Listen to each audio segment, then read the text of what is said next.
নারকীয় তাণ্ডব চালিয়েছে।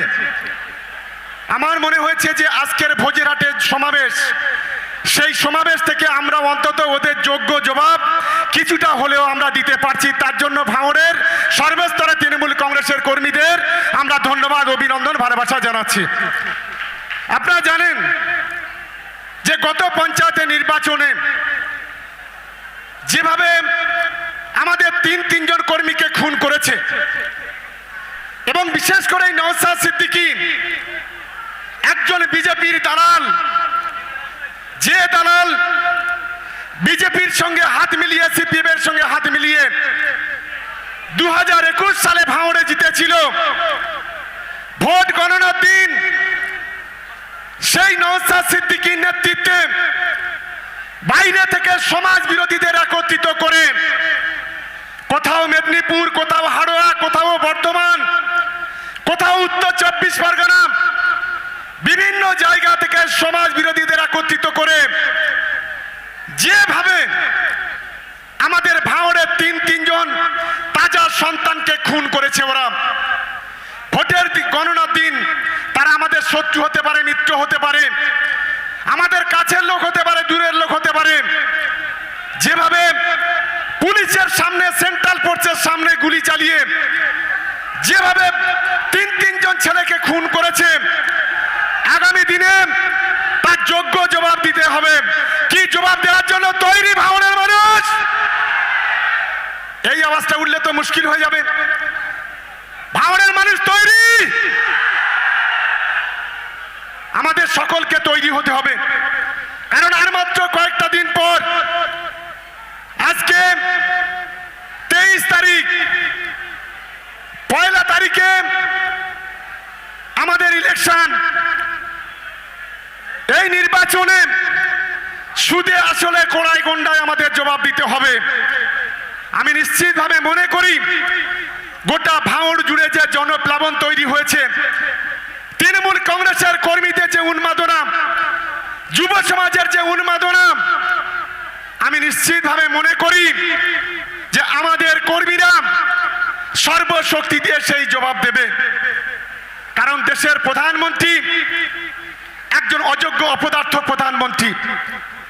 বলছে এবারে যদি ভারতবর্ষে এনডিএ জোট যদি ক্ষমতায় না আসে, তাহলে নাকি গোটা দেশের মা বোনেদের মঙ্গলসূত্র কেড়ে নেবে। আমরা ভাবতে অবাক লাগে আমাদের। ভারতবর্ষ স্বাধীন হয়েছে আজ থেকে 76 বছর আগে। বিজেপি 10 বছর ক্ষমতায় আছে। 66 বছর কংগ্রেস থেকে জনতা দল ক্ষমতায় ছিল। ভারতবর্ষের একজন মা, একজন বোনের মঙ্গলসূত্র যায়নি। আজ দেশের অযোগ্য অসভ্য প্রধানমন্ত্রী আজ বলছে যদি এনডিএ না ক্ষমতায় আছে, বিজেপি না ক্ষমতায় আছে, হিন্দু মা বোনেদের মঙ্গলসূত্র কেড়ে নেবে। এই ধরনের কথা বলে গোটা ভারতবর্ষে হিন্দু মুসলমানের মধ্যে দাঙ্গা বাঁধাচ্ছে। আমাদের লড়াইটা সেই জায়গায়।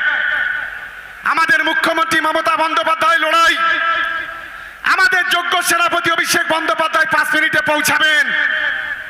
তার যে লড়াই, একদিকে সিবিআই, ইডি, ইনকাম ট্যাক্সের চোখে চোখ রেখে লড়াই করছে, আর একদিকে এনআইএ এর চোখে চোখে লড়াই করছে, আর একদিকে 56 ইঞ্চি ছাতি নরেন্দ্র মোদীর চোখে চোখ রেখে লড়াই করছে দেশের স্বরাষ্ট্রমন্ত্রী মোটা ভাই অমিত শাহ চোখে চোখ রেখে লড়াই করছে। একটা 36 বছরের বাচ্চা ছেলে বুঝিয়ে দিয়েছে, নরেন্দ্র মোদী তোমার 56 ইঞ্চি ছাতি হতে পারে, 36 ইঞ্চি ছাতির কাছে তুমি হেরে গেছো, এই বাংলা থেকে হেরে গেছো। এটা অন্তত তোমার মনে রাখা উচিত।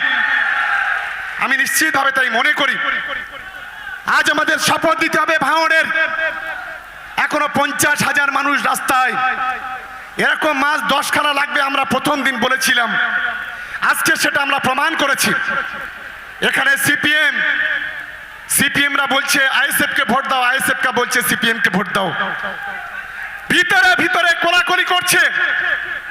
আমি অবাক হয়ে যাই, টাকার বিনিময়ে সিপিএম গুলোকে কিনে নিচ্ছে আইএসএফ।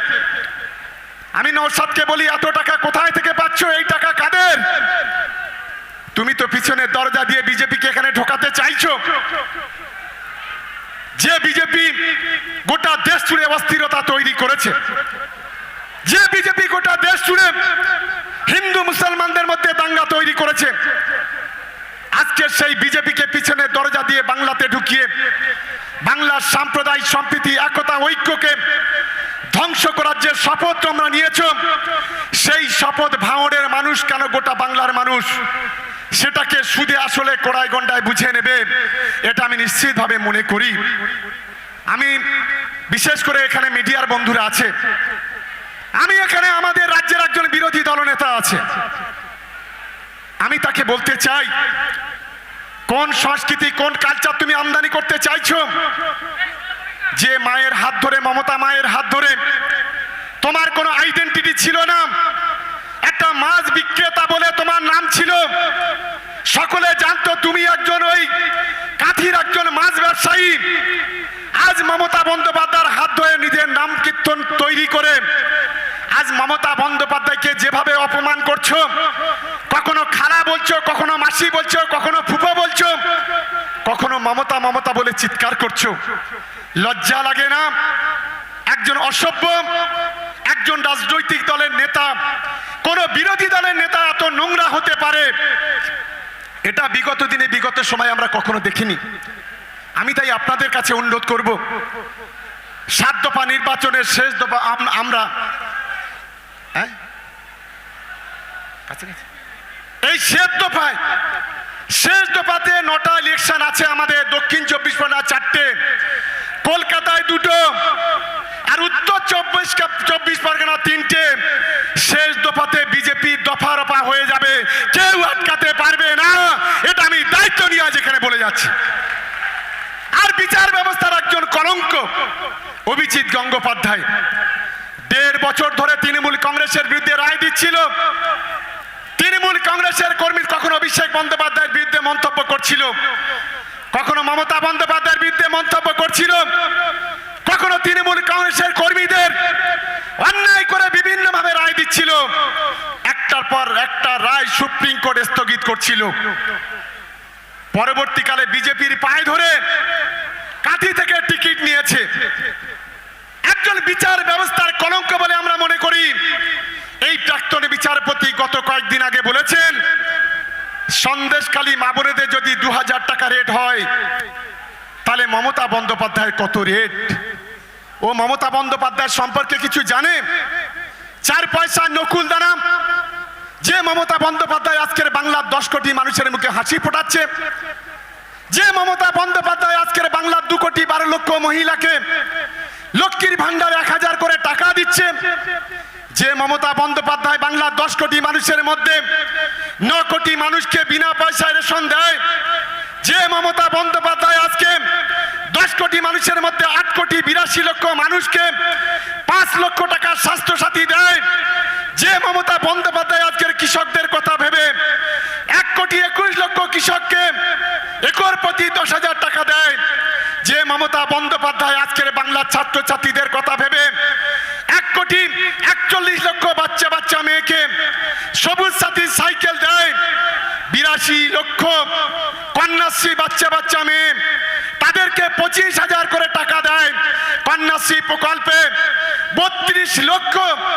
রূপশ্রী প্রকল্পে আজকে তাদের 25,000 টাকা দিয়ে তাদের বিয়ের ব্যবস্থা করে। আজকের এই অপদার্থ বিচারপতি, কুলাঙ্গার বিচারপতি আজকে সেই মমতা আমাকে আজকের অসম্মান করছে। আমাদের লড়াইটা সেই জায়গায়, আমরা বুঝতে পারছি তোমাদের গায়ে এত জ্বালা কেন। তোমাদের জ্বালাটা এক জায়গায়, তোমরা 2021 সালে বাংলার ক্ষমতা দখল করতে পারোনি, তোমরা 2021 সালে বাংলাতে এনআরসি করতে পারোনি, সিএ করতে পারোনি, তোমরা 2021 সালের পর বাংলাতে সাম্প্রদায়িক দাঙ্গা লাগাতে পারোনি, হিন্দুদের রক্তে মুসলমানদের হাতটা লাল করতে পারোনি, আর মুসলমানদের রক্তে হিন্দুদের হাতটা লাল করতে পারোনি, আদিবাসী রক্তে হিন্দুদের হাতটা লাল করতে পারোনি। এটাই হচ্ছে সবচাইতে বড় জ্বালা তোমাদের, এটা আমরা বুঝতে পারছি। যার কারণে আজকে রাজনৈতিক প্রতিহিংসা চরিতার্থ করতে আজ বিভিন্ন ভাবে ডেলি প্যাসেঞ্জারি করে কখনো নরেন্দ্র মোদী, কখনো অমিত শাহ বিভিন্ন ভাবে এসে আজকের গোটা বাংলাকে আজকে কলঙ্কিত করছে। তাই আমি সকলকে অনুরোধ করব, 1 তারিখের জন্য তৈরি থাকতে হবে। তাই এখন আমি সংক্ষিপ্ত বক্তব্য রাখার জন্য আমাদের আইএনটিটিউসির সভাপতি শক্তিদা আমাদের মধ্যে উপস্থিত আছেন। আমি শক্তিদাকে তার মূল্যবান বক্তব্য রাখার জন্য অনুরোধ করছি। 4 কিলোমিটার রাস্তা বন্ধ, একটু বলে দিন পুলিশকে। আচ্ছা, 4 কিলোমিটার রাস্তা দুই দিকে বন্ধ। আমি প্রশাসনে যারা আছেন অনুরোধ করব, অন্তত মানুষগুলো যেন এখানে আসতে পারে, অন্তত সেই সুযোগটা প্লিজ করে দিন একটু। ওদিকে পাগলারহাট থেকে আর এদিকে ভোজেরহাটের একদম শেষ সীমানা মসজিদ পর্যন্ত, ওদিকে একেবারে সেই পেট্রোল পাম্প পর্যন্ত 6 লেনের দিকে টোটাল রাস্তা বন্ধ, জ্যাম, লোক আসতে পারছে না। প্লিজ একটু দেখে নিন। আমি প্রথমেই আপনাদের হাজার হাজার মানুষ প্রখর রুদ্রকে উপেক্ষা করে যারা